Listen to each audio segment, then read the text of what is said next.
Cuando la granada explotó, todo ocurrió tan deprisa que a Rebeca no le dio tiempo a pensar en nada. Solo tuvo sensaciones, una tras otra, y el terror fue el que predominó.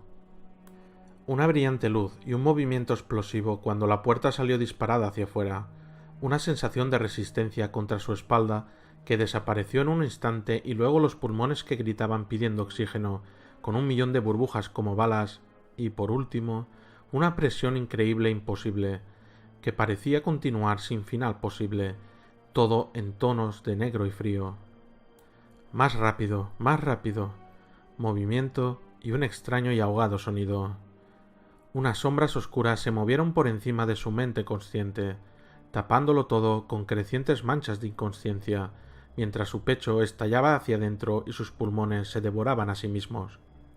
Braceó y pataleó y pataleó, mientras sus piernas comenzaban a debilitarse y las manchas oscuras se la tragaban. Y luego el aire, el dulce aire, el maravilloso aire que le acariciaba su moribundo rostro. Aspiró de forma compulsiva, con grandes jadeos ansiosos, sin pensar en nada todavía. Su cuerpo pensó por ella y siguió absorbiendo vida con glotonería. La espuma y la picazón provocada por la sal, las olas que la acunaban, un zumbido agudo y elevado. Una enorme onda de presión la lanzó hacia adelante y la metió agua a raudales por las fosas de la nariz cuando una lluvia de agua de mar provocada por la explosión comenzó a caer sobre ella. Rebeca boqueó de nuevo en busca de aire, mareada, hasta que su mente conectó de nuevo con su cuerpo. «David. ¿Qué? ¡Rebeca!». Un grito ahogado procedente de algún punto de la oscuridad llena de zumbidos. El sonido era mucho más claro ya, era como... otra ola enorme. Otro torrente de agua lanzado por encima de ella. En un intento por ahogarla ya que Griffith no había sido capaz de conseguirlo, y mientras la lluvia de gotas caía sobre ella, vio luz, poderosos rayos que atravesaban la oscuridad y agitada superficie de la ensenada. Una lancha, el poderoso rugido de un motor fuera borda que se dirigía hacia ella por encima del oleaje. «¡Rebeca!». El grito desesperado de David, a su izquierda. Esta vez pudo ver la explosión y distinguió la enorme columna de agua recortada contra el rayo de luz que la buscaba antes de que la ola, llena de restos, la lanzara de espaldas, cegándola con una feroz bofetada de espuma. Logró aspirar una bocanada de aire antes de que el enorme surtidor de agua se desplomara sobre ella, cayendo con un rugido repiqueteante sobre las olas. Cargas de profundidad. Están lanzando cargas de profundidad. ¿Pero quién? ¿Umbrella? La lancha estaba a menos de 30 metros de ella cuando el motor se apagó de repente y los focos de luz comenzaron a recorrer el agua. Oyó un chapoteo cerca de ella, y uno de los cegadores rayos de luz apuntó a David y ella descubrió su rostro agotado y chorreante a poca distancia de donde se encontraba. Oyó la voz de un hombre, procedente de la lancha, que ahora se aproximaba lentamente hacia ellos. «Soy el capitán Blake, de los Stars de Filadelfia. Identifíquese». «¿Los Stars?». Blake continuó hablando, y su voz adquirió volumen a medida que la lancha se acercaba. «El agua no es segura. Vamos a sacarle». David respondió por fin, con una voz rota por el cansancio. «Trapp, David Trapp, de los Stars de Exeter, y Rebecca Chambers».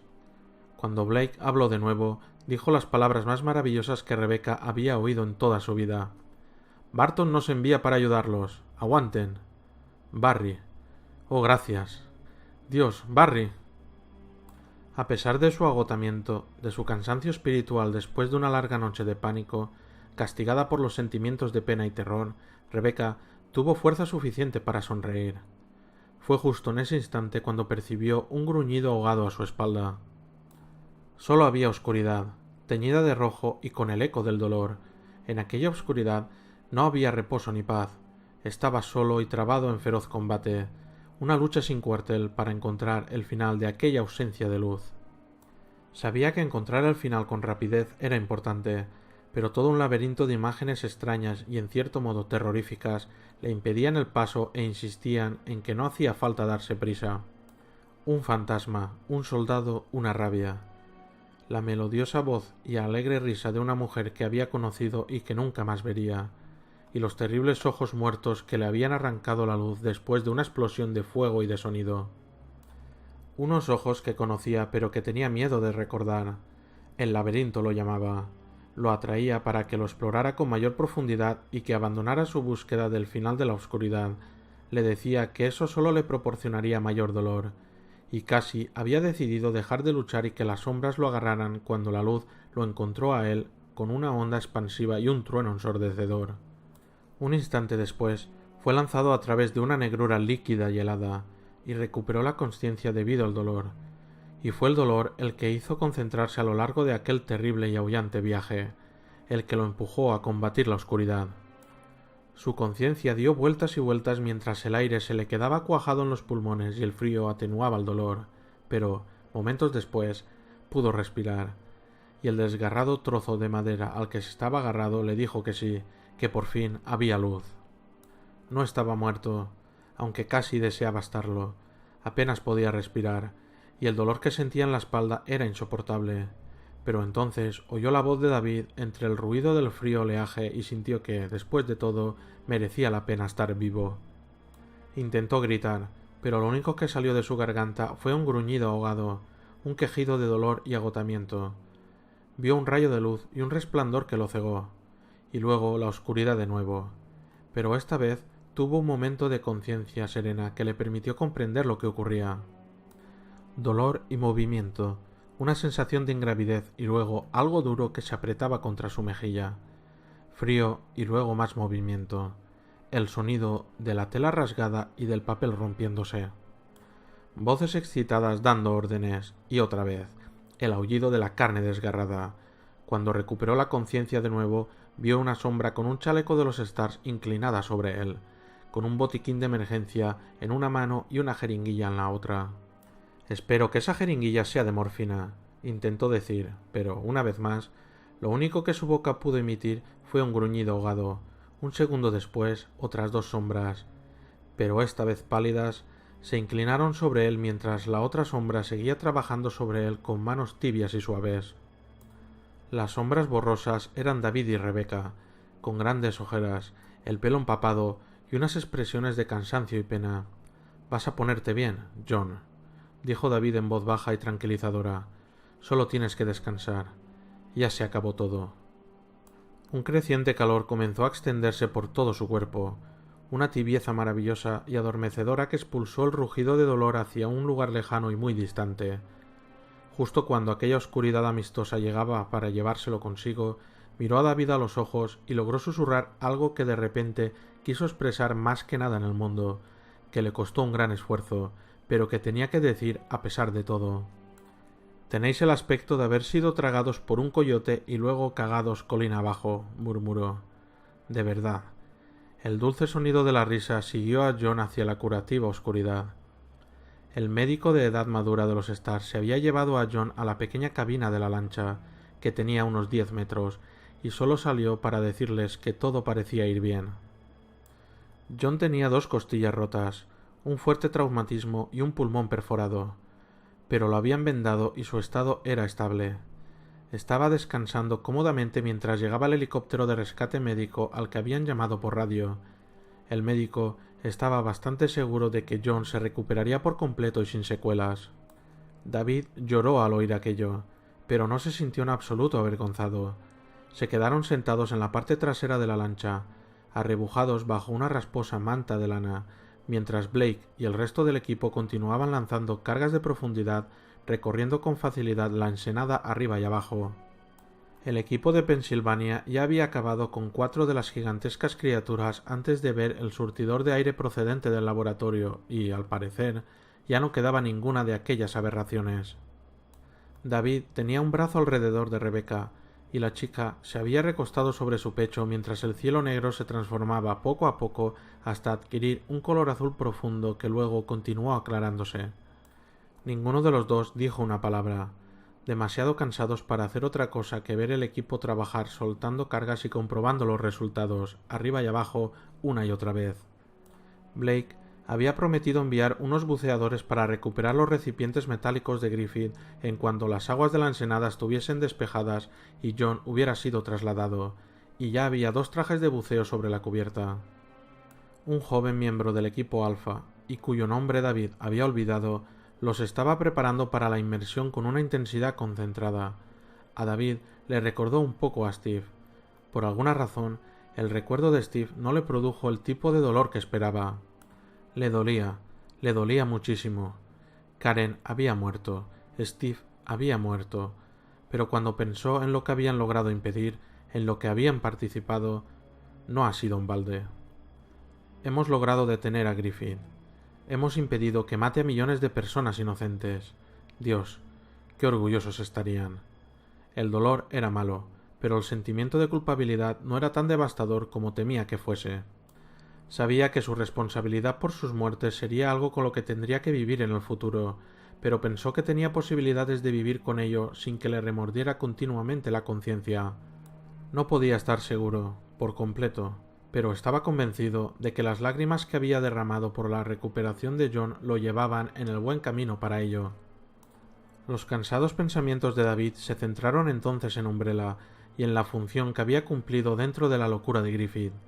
Aunque estaba seguro de que no habían planeado que su investigador principal enloqueciera de ese modo, sus directivos habían creado las circunstancias apropiadas para que aquello pudiera pasar. Su completo desprecio por el valor de la vida humana solo podía animar a alguien como Griffith. Además, sin la ayuda de Umbrella, el científico jamás hubiera tenido acceso al virus T. Algún día, y en un futuro cercano, responderán por lo que han hecho. Quizás hoy no, ni mañana, pero pronto. Quizás Trent los ayudaría de nuevo. Quizás Barry, Jill y Chris descubrirían más secretos en Raccoon City. Quizás... Rebecca se acurrucó más contra él y sintió su cálido aliento incluso a través de las ropas todavía húmedas. David dejó que aquellos pensamientos se desvanecieran y se conformó con permanecer sentado sin pensar en nada. Estaba muy cansado. Blake declaró que las aguas eran seguras cuando los primeros rayos del sol aparecieron por encima del horizonte, pero ni Rebecca ni David lo oyeron. Ambos se habían quedado dormidos bajo la penumbra del nuevo día.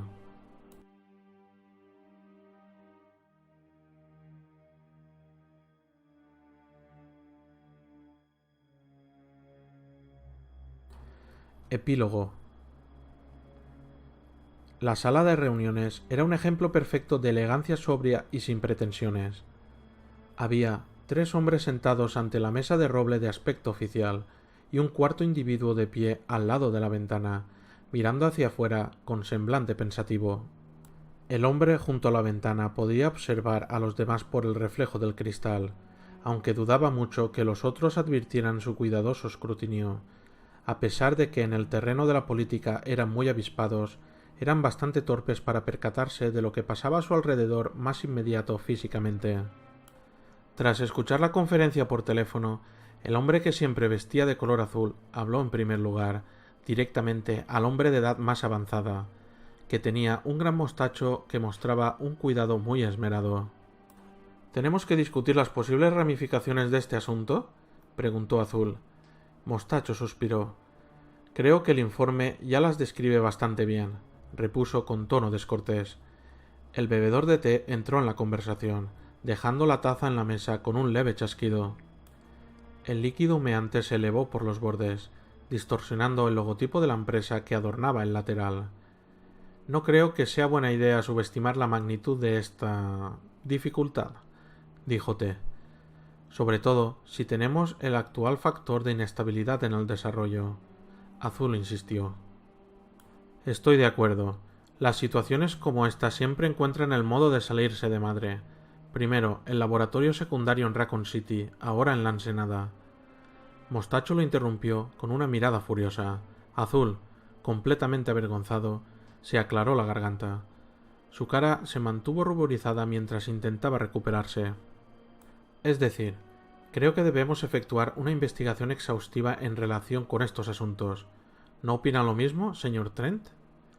El hombre de pie delante de la ventana se dio media vuelta, preguntándose cómo demonios habían logrado aquellas personas llegar a los puestos que ocupaban. No sonrió. sabiendo lo mucho que les preocupaba el hecho de que no lo hiciera. Me temo que tendré que insistir en ello, contestó Trent con frialdad. Azul asintió con rapidez. Por supuesto. Tómese todo el tiempo que necesite. No hay prisa, ¿verdad, caballeros? Trent se giró sin decir ni una sola palabra más y salió de la habitación. Su aspecto externo era todo lo intimidatorio y preciso que él pretendía que fuera, que ellos querían que fuese. Se preguntó en su interior cuánto tiempo más podría continuar el juego.